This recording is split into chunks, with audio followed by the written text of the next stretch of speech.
चलिए आज हम आपको एक फ़ोक स्टोरी सुनाते हैं। हुआ यूँ कि एक दफ़ा एक हवा के अंदर बाज़ उड़ते हुए जा रहा था। तो वो बाज़ नीचे देखता है, तो नीचे एक हाथी है, उसके ऊपर एक बकरी बैठी हुई है। हाथी टहनी नीचे करता है और बकरी आराम से वो टहनी खा लेती है। और इस तरह हाथी उसको सैर करा रहा है, जंगल में जगह जगह रुकता है। जो टहनी हाथी उसको बकरी को पसंद आए वो नीचे करके उसको देता है और वो खा लेती है। तो अब शाहीन उड़ रहा था, हवा में बाज़ उड़ता हुआ, वो हैरान होता है कि ये क्या माजरा है, ये तो फितरत का कानून ही उल्टा होया हुआ है। तो वो नीचे को वो पर वो बांध मतलब क्लोज़ करता है, नीचे आके हाथी पे बैठ जाता है। बकरी से पूछता है, खाला बकरी ये क्या माजरा है, हाथी आपकी बड़ी खिदमत कर रहा है। उसने कहा, बेटा ये है कि ये नेकी का सिला है। तो अगर ज़िंदगी में इंसान नेकी करे तो उसका सिला मिल जाता है। तो उसने कहा, अच्छा ये क्या हुआ? उसने कहा, हुआ ये कि एक दफ़ा मैं सख्त बीमार हुई, मतलब एक शिकारी आया, उसने मुझे तीर मारा। तीर मेरी टांग पे लगा, मैं अब शदीद ज़ख्मी थी। तो इस ज़ख्मी हालत में ये हुआ कि मैं भागते भागते एक जाके गार में मैंने पनाह ली। जिस गार में मैंने जाके पनाह ली, थोड़ी देर बाद मुझे पता चला कि वहाँ शेर के 2 बच्चे थे। तो अब मुझे पता था अगर बाहर निकलती हूँ तो या तो मुझे शिकारी पकड़ के ले जाएगा, या मुझे वो यहाँ दो थोड़ी देर बाद शेरनी आएगी, वो मुझे खा लेगी। बहरहाल मैं वहाँ पे बैठी रही। तो फिर ये हुआ कि थोड़ी देर के बाद वो शेर के दोनों बच्चे उठते हैं, वो दूध पीते हैं और दूध पी के बाद वो दोबारा सो जाते हैं और वहाँ पे शेरनी नहीं आती है। इस तरह 3-4 दिन तो मेरे गुजरते हैं। उसके बाद भूख प्यास से मेरी हालत ख़राब होती है, मैं मरने को आती है। तो वो दूध पीने के लिए जब वो शेर के बच्चे आते हैं तो कहते हैं, खाला दूध नहीं है। तो मैंने कहा, बेटा दूध कैसे हो, मैंने ना कुछ खाया ना पिया। वो बाहर निकलते हैं, सामने से एक हाथी आ रहा था। उन्होंने कहा कि तू हमें जानता है, हम कौन हैं? तो उसने कहा, जी मैं जानता हूँ, आप शेर हैं, जंगल के बादशाह हैं। तो उन्होंने कहा, ये तो बड़ी अच्छी बात है, तुम जानने वाले हो। तो ये लो कि खाला को अपने वो ऊपर बिठा लो, इसको खूब पानी शानी पिलाओ, इसको पत्ते खिलाओ।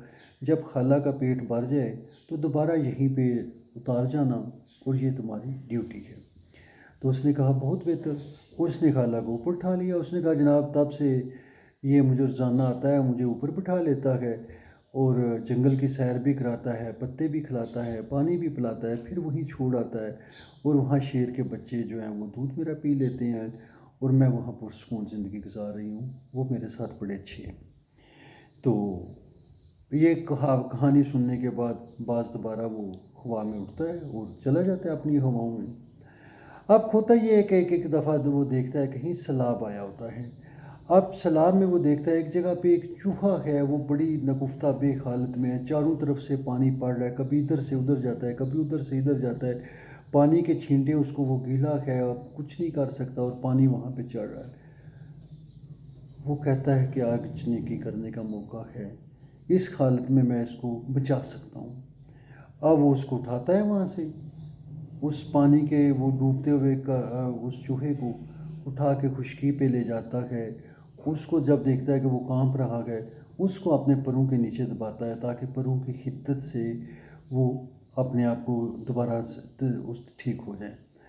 तो जब वो समझता है कि अब ये चूहा ठीक हो गया है, चलने फिरने के काबिल हो गया होगा, वो जब उसको निकालता है तो चूहा इधर-उधर घूमने लगता है।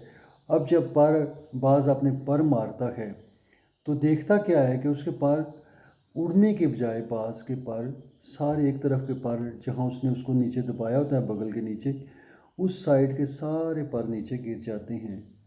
अब उड़ने के काबिल ही नहीं रहता। चूहा तो इधर-उधर गायब हो जाता है। अब बाज़ की ये हालत होती है, अब कौवे और चिड़ियाँ जो जानवर उसको जानता होता है, सारे बाज़ को आके मारते रहते हैं। उसके आप कह लो कि उसकी हालत ख़राब कर देते हैं। तो उसके एक तरफ से पर वैसे ही ख़त्म हो जाते हैं, दूसरी तरफ वो उसको मार उसकी तो बहरहाल जी वो मार खाता रहता है, टाइम गुज़रता रहता है। उसके बाद जब उसके पर उगते हैं तो वो दोबारा जाता है और अब वो सख्त गुस्से में होता है। وہ کہتا ہے کہ سب سے پہلے میں نے جا کے خالہ کی آنکھیں نکالنی ہیں کہ اس نے میرے ساتھ کیا کیا ہے، مجھے اس نے کس چیز کی تربیت دی تھی، کیا بتایا تھا۔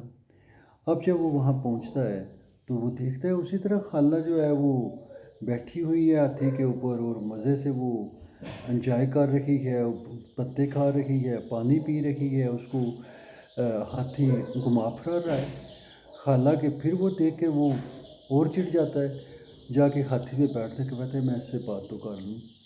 تو جب وہ اس سے بات کرتا ہے تو وہ خالہ کو کہتا ہے کہ خالہ تو نے میرے اوپر بہت ظلم کیا ہے کہ میرے ساتھ یہ ہوا، میں نے بھی نیکی کی اور میرے ساتھ یہ ہوا۔ تو خالہ نے کہا بیوقوف آدمی، تمہیں کس نے کہا تھا چوہے کے ساتھ نیکی کر؟ میں نے تجھے یہ نہیں کہا تھا کہ چوہے کے ساتھ نیکی کر، میں نے تو کہا تھا کہ کسی نیکی کرنی ہے تو شیر کے بچے کے ساتھ نیکی کر۔ میاں صاحب نے بھی کہا ہے اصل لوگ جو حقیقت والے لوگ ہیں وہ نسلوں تک نیکی کو یاد رکھتے ہیں، اور کمینے لوگ نیکی کا بدلہ بدی سے دیتے ہیں۔ یہ ہماری سوسائٹی کی بہت بڑی امپارٹنٹ ایک کریکٹرسٹکس ہے۔ آپ غور کریں گے تو آپ کو یہ چیز بڑی ویزیبل نظر آ جائے گی۔ آپ کا بہت شکریہ۔ میں آپ کو یہی باتیں کہہ رہا ہوتا ہوں کہ we should try to understand the reality with our own eyes. آپ کی ریالٹی وہی ہے جس کو آپ انڈرسٹینڈ کرتے ہو، آپ کا خدا وہی ہے جس کو آپ ریئلائز کرتے ہو۔ آپ جس چیز کو ریئلائز کرتے ہیں، جس کے اوپر فوکس کرتے ہیں، آپ کا امیجینیشن جس چیز کو اوپر دیتے ہیں، جس کے اوپر تدبر کرتے ہیں، وہ چیزیں آپ کی ہیں۔ کائنات میں ہم نے try to understand the things, جو میں آپ سے چیزیں شیئر کر رہا ہوتا ہوں، this is a thing which you have to penetrate your own mind and develop your own thought process. میں نے بہت دیکھا فقر کو، درویشی کو، ان چیزوں کو میں نے غور سے بہت دیکھا ہے۔ درویش وہی ہوتا ہے جو آپ کو سوچنے کا انداز طے کر دیتا ہے۔ ملا تو آپ کو ایک وہ پریکٹس دیتا ہے نا، دس از دا وے، دس از دا تھارو وے، یہ تم لوگوں نے کرنی ہے، یہ کرنی ہے، جو سوسائٹی کر رہی ہے۔ درویش آپ کو تھاٹ دیتا ہے، سوچ دیتا ہے، آپ کو خود سے گرو کرنا دیتا ہے۔ بہت شکریہ، ہیو اے گڈ ٹائم۔